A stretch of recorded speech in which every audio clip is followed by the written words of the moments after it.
Yes, good morning. Good morning, Keith. You have no snacks. I do now. Thank you very much for reminding me. There we go. Okay, take care. Speak to you soon. Bye. Bye. That's Kevin, who keeps an eye on us and makes sure that we do things properly.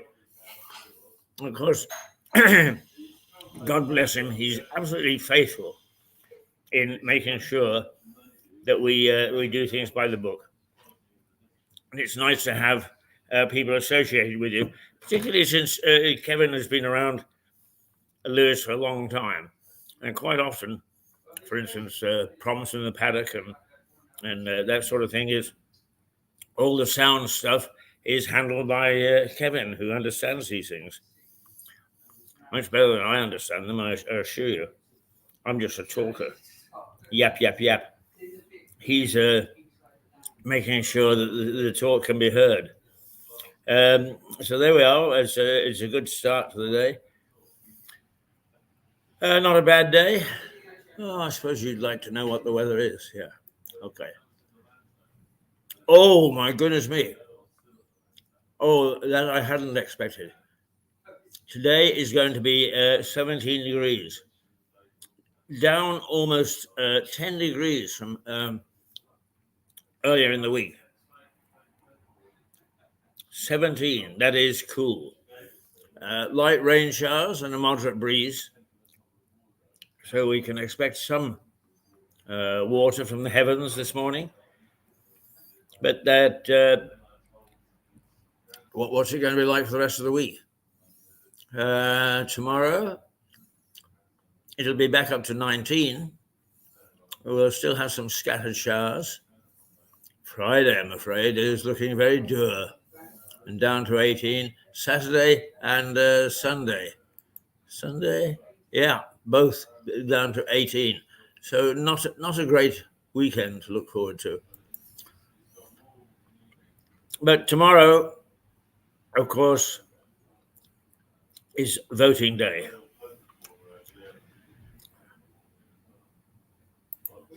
And depending on which party you are, which candidate you are, you'll either praying for a very nice day so that people will come out to the polls, or a miserable day that'll keep them indoors and make them decide not to go and vote. It depends where you stand in the political spectrum. But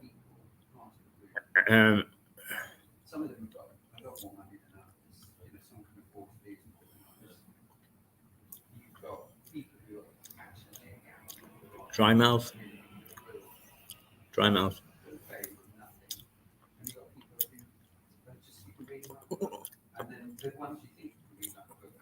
And the thing is, depending upon which chocolate bar I choose, as to whether I can get rid of the bits and pieces. Now, I decided I'd switch from what my normal one is Twix. Tastes good solid chocolate. Does actually melt in the hand rather than the mouth, but then you can't have everything. But this morning I decided to mix and match. So what I've got is a Yorkie, and it's got little bits of raisin and biscuit and all sorts of things floating around in it, and those are now floating around in my mouth. It's done the job. It smoothed out my dry mouth, which is a result of Parkinson's. I keep mentioning Parkinson's, and it's not because I'm looking for sympathy, and those people who know me know very well that I don't look for sympathy. In fact, I'm a tough old nut, and don't take advice very, very well at all of those people who mean well and say, Keith, you should do this and you should do that and you should do the other. So when I mention Parkinson's, it's to try and make people aware of this disease. There are several of us that are trying in a different sort of way. Jeremy Paxman, with whom I worked many moons ago, has got the disease. He's not very happy about it. And he works on a blog. I think it's called Movers and Shakers, because some of us are affected by movement and others by shaking. So it's quite a good title, really. And he is trying very hard, along with his team of people, to raise awareness of Parkinson's. I, on the other hand, having Mirador television at my fingertips each morning, just keep mentioning it. Because what you see is not necessarily what you get. We don't all shake like this. We don't all twitch. But what we have is, if you like, hidden symptoms.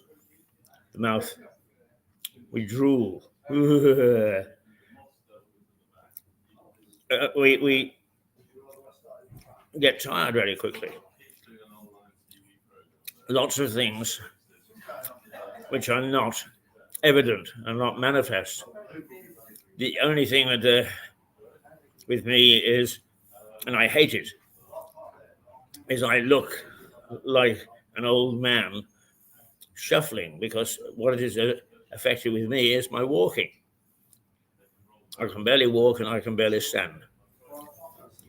And boy, can you tell when you're anywhere near me. There are those people that pass to the other side of the road say, you're not going to be associated with Hayes, for God's sake. Look at the way he shuffles along. I can't do anything about it except make people aware of Parkinson's, so that the pressure is on to the same people that throw all sorts of money into research for cancer, for heart disease, for a whole host of other things. And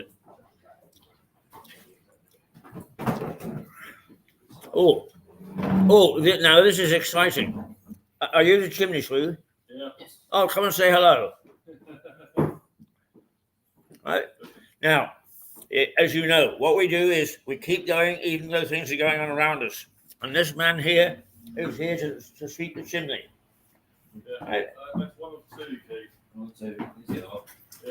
Okay, come and have a chat. Yeah. Hello, Keith. Good morning.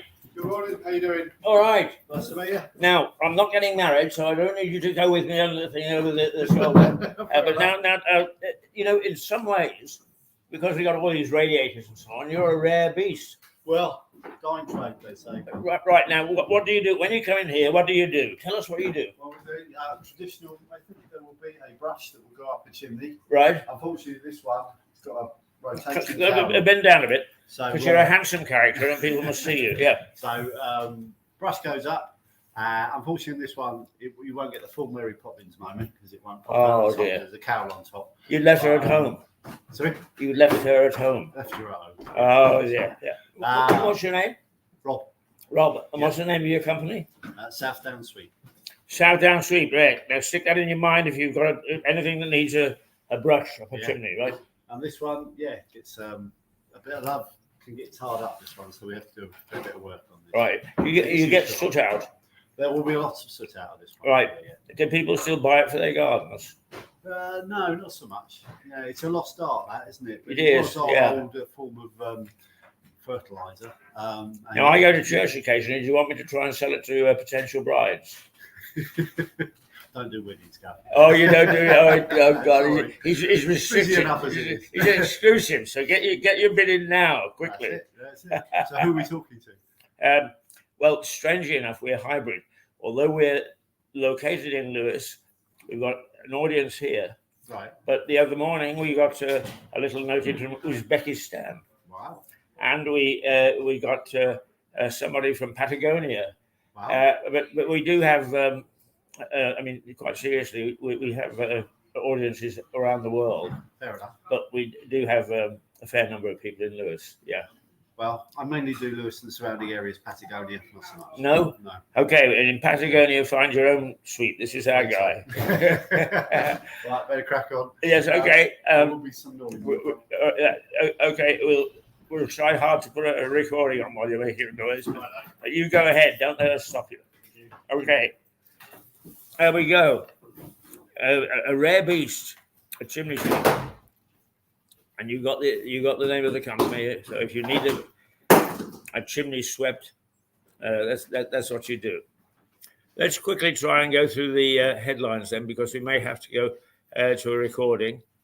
As you know, we encourage people to come in, and we like to be at the heart of things.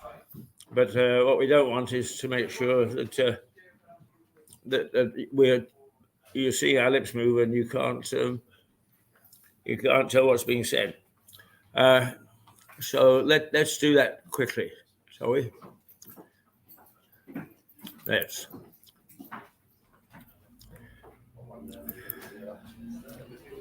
The main story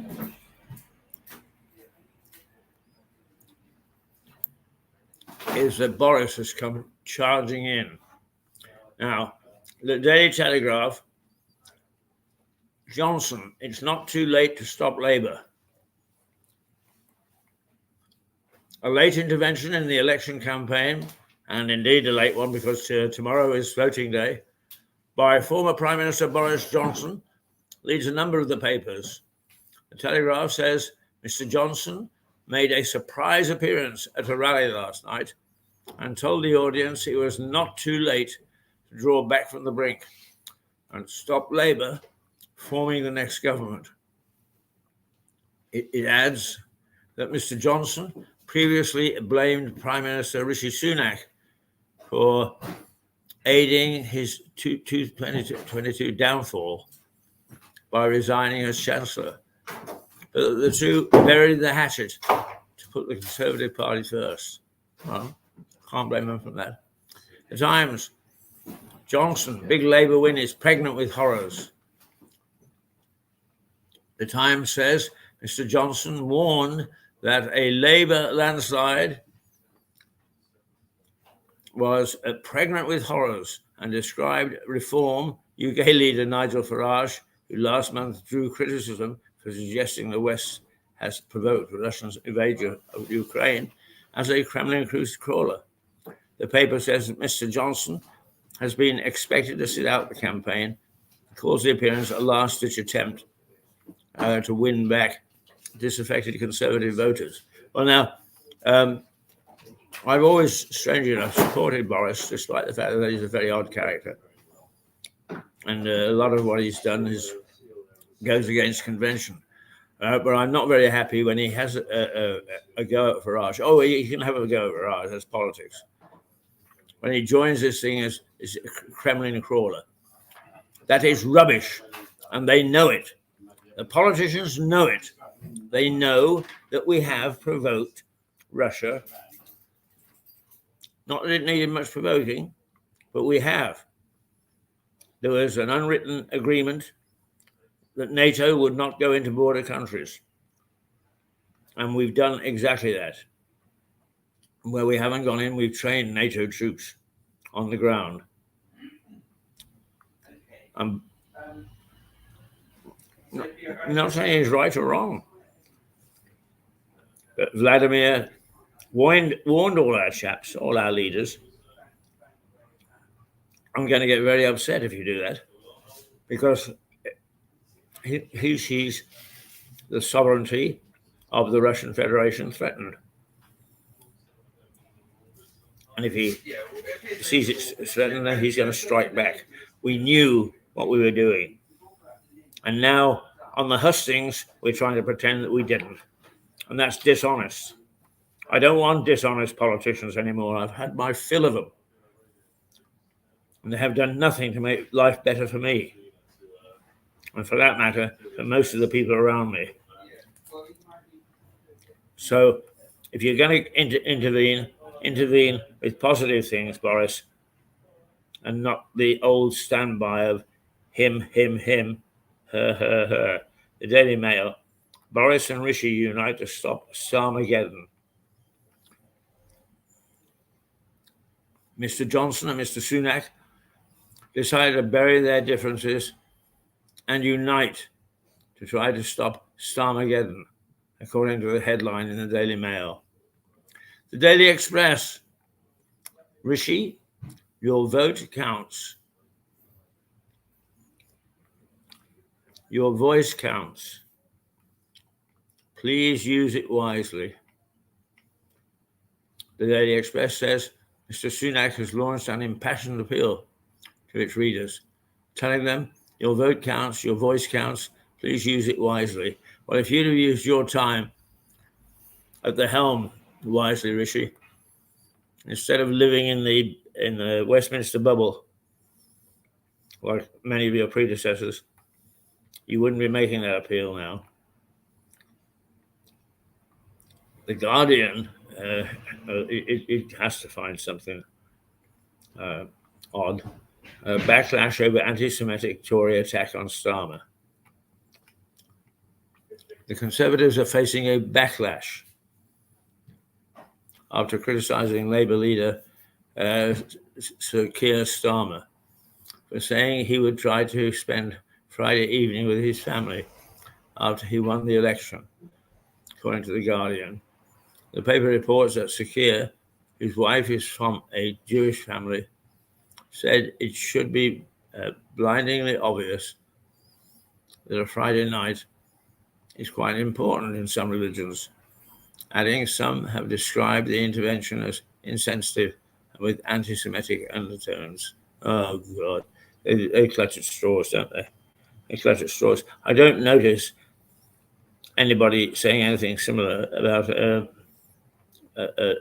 Christian leader working on a Sunday.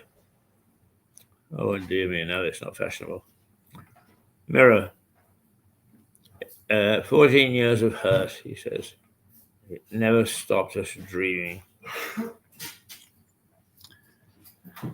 The Mirror reports that Sir Keir told a rally at Hucknall at the Downs Football Club that the election was an opportunity to turn our backs on 14 years of chaos, division and failure. The Euros themed headline reads, 14 years of hurt never stopped us dreaming. The I. Prisoners crisis for new government on day one, with the cells full and one in, one out plan. Whoever wins the election is facing a crisis in the country's prisons, the I suggests. The paper says a controversial scheme under which some prisoners were released early has not sufficiently eased overcrowding, and the prisons are just days away from being full.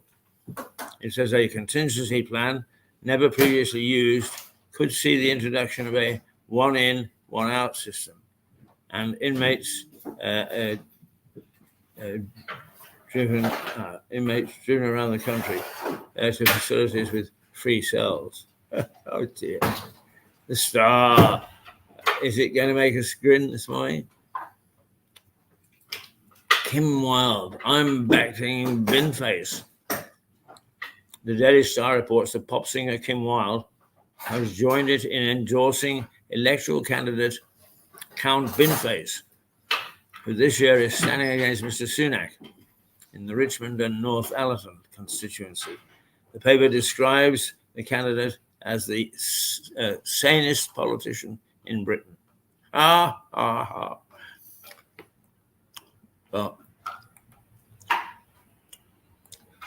there we are.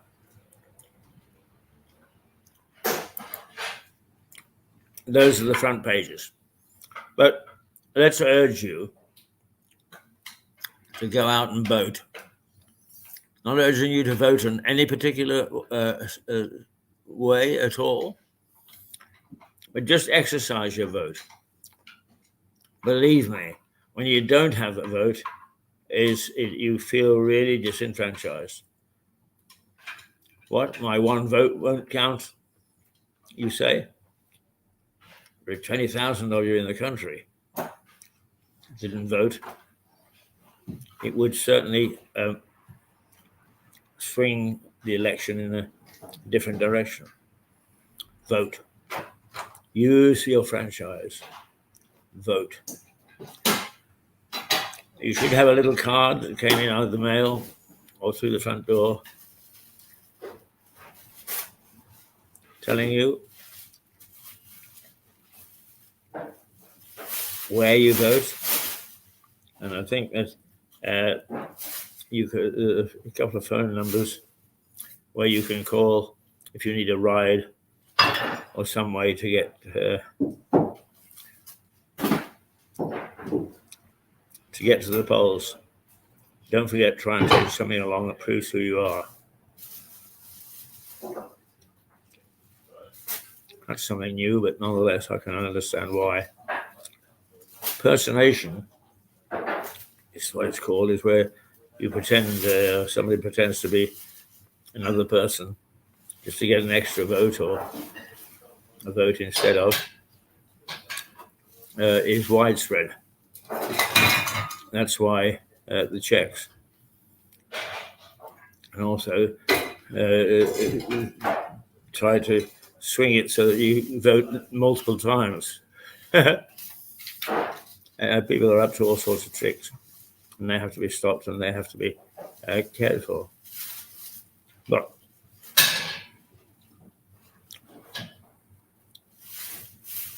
don't go without your ID. Now,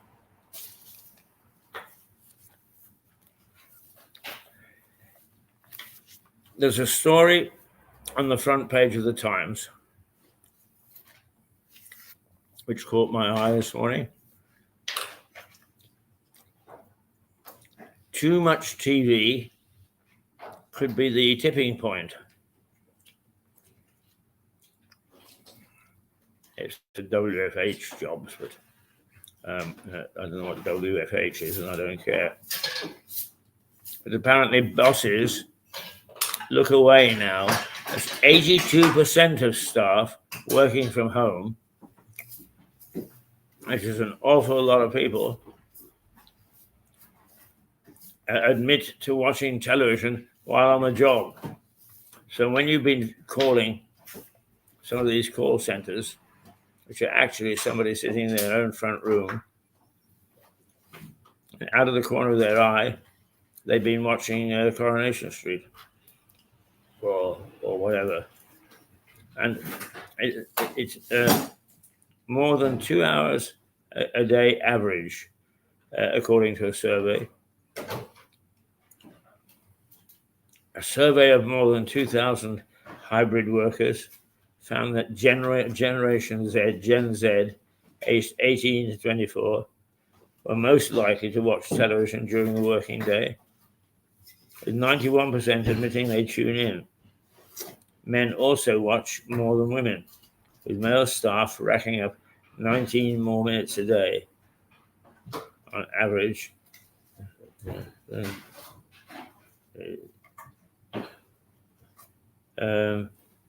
Yeah. Oh, yes, over 19 minutes a day more on average than female employees. But it doesn't matter which sex you are, you're guilty of watching TV while you're supposed to be on the job at home. No wonder standards have gone down, or that it takes hours sometimes to get through on the phone. The survey also found that workers in London watch the most television during the working day, on average 2 hours and 52 minutes, 22 minutes more than the national average. Well, some of you say to Lewis.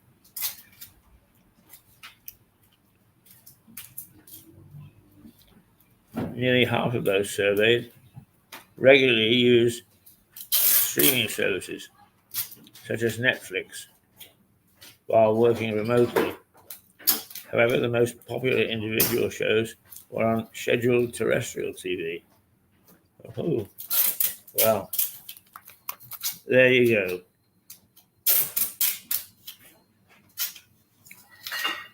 We actually guessed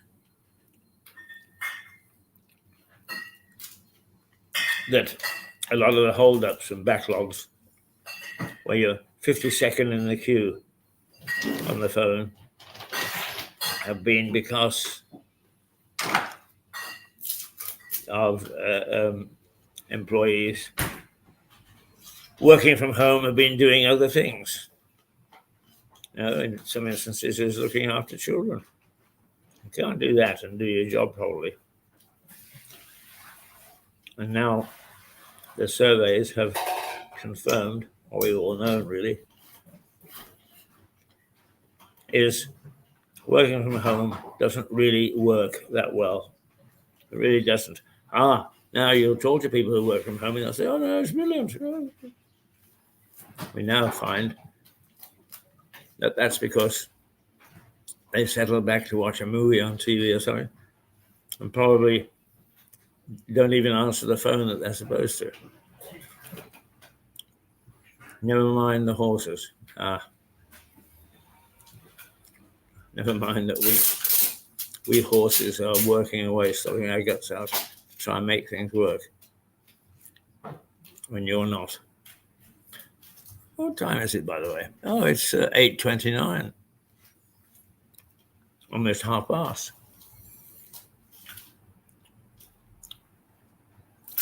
But let me remind you of the main headline. Boris has joined the campaign at the 11th hour. Will he make a difference? He may to some.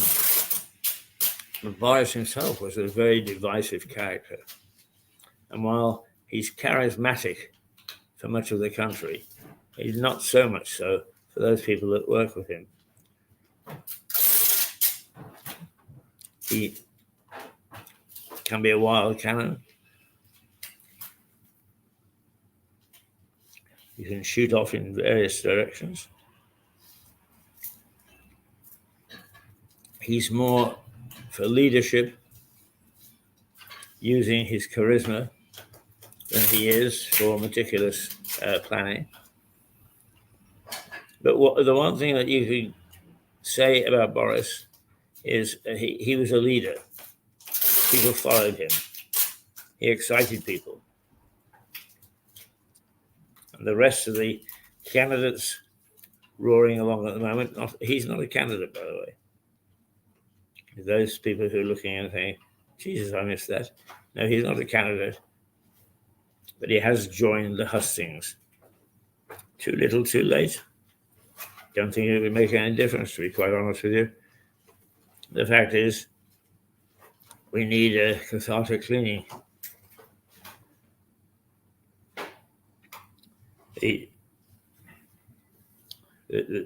All parties, and don't get fooled into the he did this, they said that. All parties are pointing the finger at each other and now persuading you to point your finger. Well, that's not really what politics is all about. Politics is about action, sensible approaches, and sensible answers. And we most certainly haven't got that. So governance has been a bit unhappy. Well, it's at past. I think that they're starting to stir. So let's see if we can find various things that you might want to take a look at. You might want to.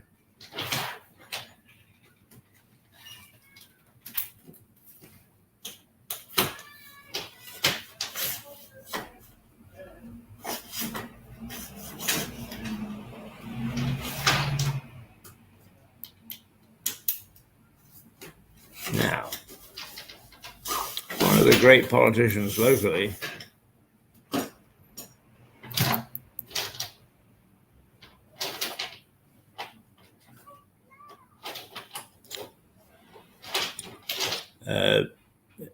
was who died.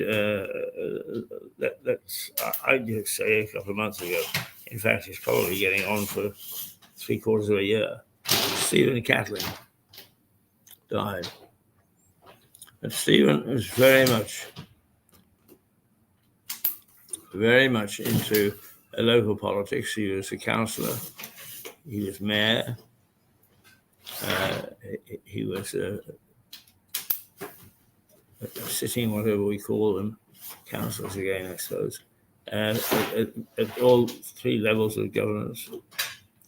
And he offered some very sound advice. And whenever he made a contribution, it was based on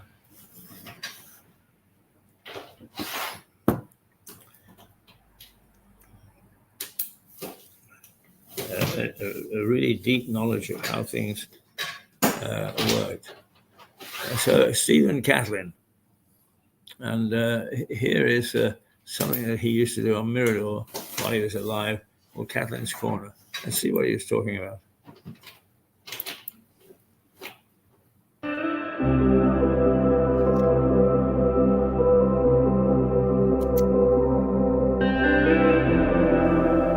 Did you know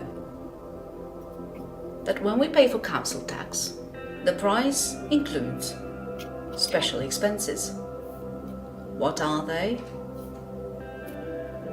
Stephen Catlin will explain. However, during the lockdown, there were certain jobs that were supposed to be done by the contractors employed by the council. When Stephen asked the council about the jobs that were not done and why they were not done, the response was because of an act of God. We were shown some correspondence between Stephen and the council. Slightly confusing. One paragraph says the work was not done because of an act of God, the pandemic. And the next paragraph says the job not only it was done, but the contractor also had special and extra expenses. Which one is it? You can't have it both ways. You will try though, won't you? Was it an act of God when you look into people's bank accounts if they don't pay their council tax? Because apparently, that's your right to do so. Some more information would be nice, council. And clearer information too. Just listen to what Stephen Catlin has to say now.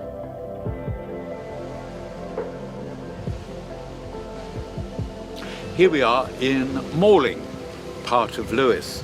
You've seen Malling Recreation Ground, where the council special expenses are being properly applied. Let me just explain briefly. Special expenses are levied by Lewes District Council on every council taxpayer in Lewes for the maintenance of open spaces.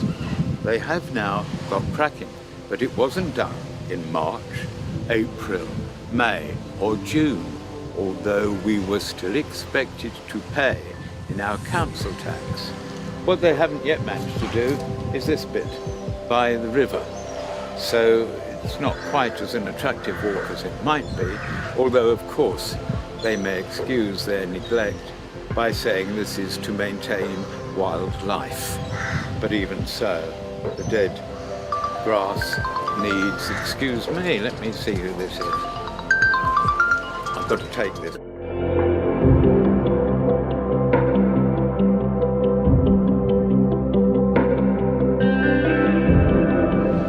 This bit had not been cut back.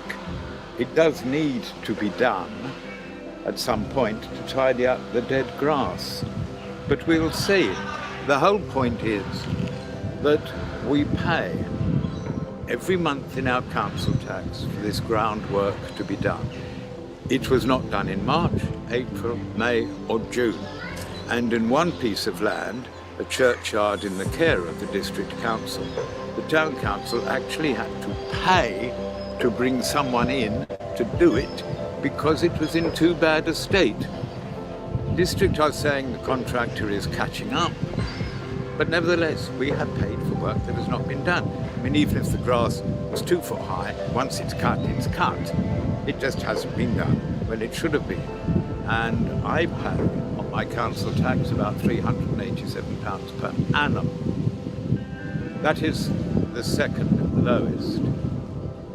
Band A will pay less, bands C, D and D will pay more. I don't see the difference between this work that has not been done, yet being charged for one, and a rogue roofer charging someone for not re-roofing their house. That becomes a criminal offence. So I really would like to know how District Council justify this, and it would be good to have a more public answer.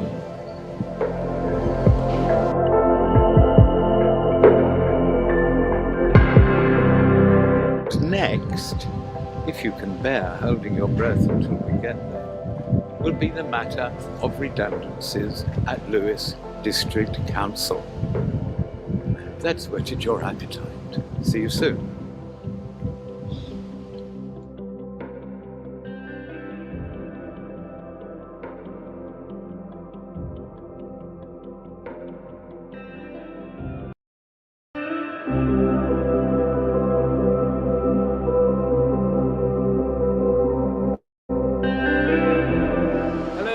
At the Western Road in Lewes, the county town of East Sussex. Although I must say, if you look around, there's nothing much to convince you of its status. Take these public toilets. You will see the notice here. Please be aware that these toilets are locked due to the dangerous state of the building. You do wonder why the owner has neglected it so much, and I will tell you that the owner is Lewes District Council, so perhaps you will understand. the anger and frustration that they can't even be bothered to look after their assets. But we come along to another facility, which is at this end, which until a year ago was working. Do admire the Hanging Gardens of Babylon on the way. They can't even cut that back properly. But here, the disabled facility, which was much in demand by the church opposite when it opened. And this bit, the only part of the facility that didn't work, but did work, has been closed for over a year because how apt they are in their words. Currently, there is no electricity. You admire someone has a subtle sense of humour there, if nothing else. But why haven't they mended that? A year since it was closed. And this facility isn't open again because of the dangerous state of the building. And if we just come to the end of this forecourt, you will see how big the site is. We come forward to here, earning no revenue for the district council at all. And it goes back some way, as you will see. Well, just see the end of the undergrowth, and you get an idea of how big this site is. So the scheme I came up with some 3 years ago, which the Deputy Chief Executive thought was rather good, would be to demolish this toilet block and rebuild it on a footprint a third the size, which is all we need. Building it up to this boundary with the pavement, and that would give enough room above, beside and at the back for one-bedroom council housing. The district council owned the site. Buying the land would cost them no money, and of course it would bring money into the housing revenue. But the deplorable thing is that for over a year they haven't even been bothered to repair the electricity for the one bit of the facility that was open. And I think that is a neglect of public assets and probably not very good management of the buildings on their part. You may draw your own conclusions, of course. Don't be swayed by me. And here is further evidence that the county town perhaps doesn't hold its head that high. All these drink cans and bottles scattered around land which belongs to the county council. Now there is a local order in this town banning drinking of alcohol in public. You may look around and wonder where the public is, but this drinking goes on late at night and nothing is done about stopping that. But the point of today's lecture is this wonderful array of dead trees and living bindweed. The county council took this back. I used to look after it along with the planting here. And the county council said, it is untidy, we're going to take it all back. Their taking it back meant that they didn't water any of these beds for over a year. So what was in there has died, more or less. And they did, however, plant 4 new trees, but they never watered them since they put them in. So throughout this long, hot summer, it's withered and died. And I wonder what sort of advertisement this and the bottles and everything else and the litter around, what sort of impression does that give of East Sussex County Council, whose offices are just behind me?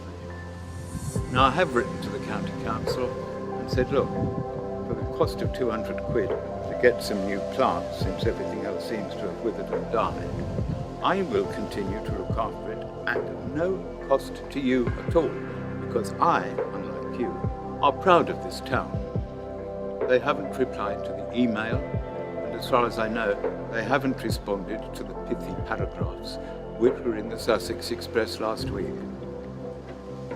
Can I ask that the two councils, both strategic authorities, the district and the county, show that they have some pride in the town, the council tax of which enables them to exist? And there will be another bit about council tax as the year progresses.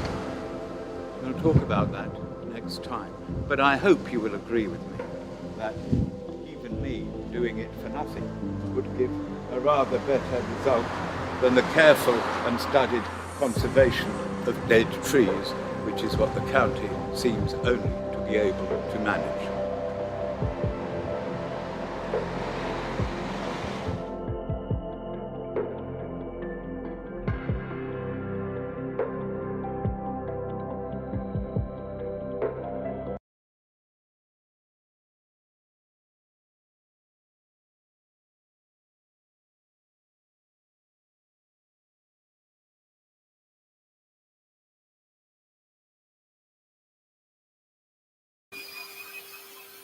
Now the old chimney sweep is going full at it.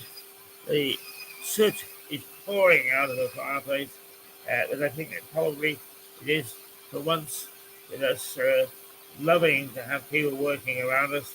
It's probably going to block you hearing what we have to say. So we'll be back in 10 minutes or so. So take a coffee break. Go and get a cup of coffee. For the moment, here is Mirador television, and we say toodle, toodle, pip. Yes, you do.